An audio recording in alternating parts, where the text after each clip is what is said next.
দর্শক, কেন্দ্রীয় শহীদ মিনারে রয়েছেন সহকর্মী ইউসুফ ভুইয়া, সরাসরি যোগ দিচ্ছেন তিনি। ইউসুফ, শিক্ষকদের কর্মসূচির এখন কি পরিস্থিতি দেখতে পাচ্ছেন?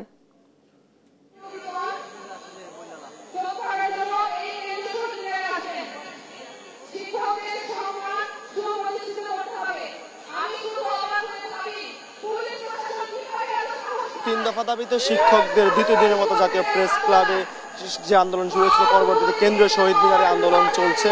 এই আন্দোলনে আমার পিছনেই দেখতে পাচ্ছেন আসলে শিক্ষকরা অবস্থান নিয়েছে এবং কিছুক্ষণ আগে আসলে সচিবালয়ে একটি বৈঠক শুরু হয়েছে শিক্ষকদের সঙ্গে, শিক্ষক প্রতিনিধির সঙ্গে।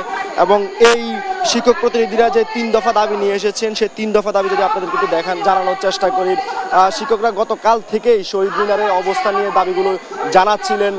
সেই তিন দফা দাবির প্রথম দাবিটি হলো সহকারী শিক্ষকদের 10ম গ্রেড দেওয়ার দাবিতে, যেটি এখন 13তম গ্রেডে রয়েছে, এবং 10 বছর ও 16 বছর পূর্তিতে উচ্চতর গ্রেড দেওয়া সংক্রান্ত যে সমস্যা রয়েছে সেটির সমাধান, এবং সেই সঙ্গে শতভাগ বিভাগীয় পদোন্নতির নিশ্চয়তার দাবি চেয়েছেন তারা। এবং শিক্ষকরা বলছিলেন যে সারা বাংলাদেশের যে সরকারি প্রাথমিক বিদ্যালয়ের সহকারী শিক্ষক রয়েছেন, সেই শিক্ষকরা আজ সকাল থেকেই পূর্ণ দিবস কর্মবিরতি পালন করছেন এবং তারা বলছেন তাদের যে 3টি দাবি রয়েছে সেই 3টি দাবি যতক্ষণ পর্যন্ত পূরণ না হবে ততক্ষণ পর্যন্ত তাদের এই আন্দোলন অব্যাহত থাকবে। আমরা এখন একটু কথা বলতে চাই কয়েকজন শিক্ষকের সঙ্গে।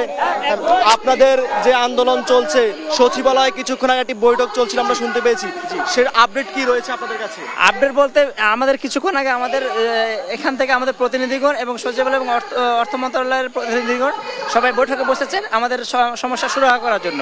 এই তো সর্বশেষ।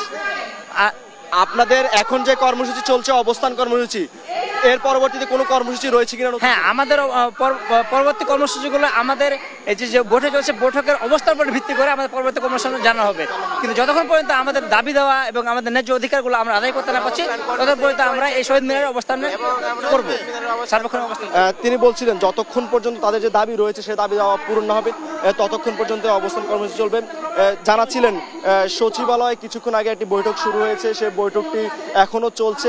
শিক্ষক প্রতিনিধির সঙ্গে প্রাথমিক যে গণশিক্ষা রয়েছে এবং অর্থ মন্ত্রণালয় সচিব, তাদের সঙ্গে বৈঠক চলছে এবং বৈঠকে যদি সঠিকভাবে তাদের যে 3টি দাবি রয়েছে সে দাবি পূরণ না হয়, তারা যে লাগাতার যে কর্মবিরতি চলছে সেই কর্মবিরতি অব্যাহত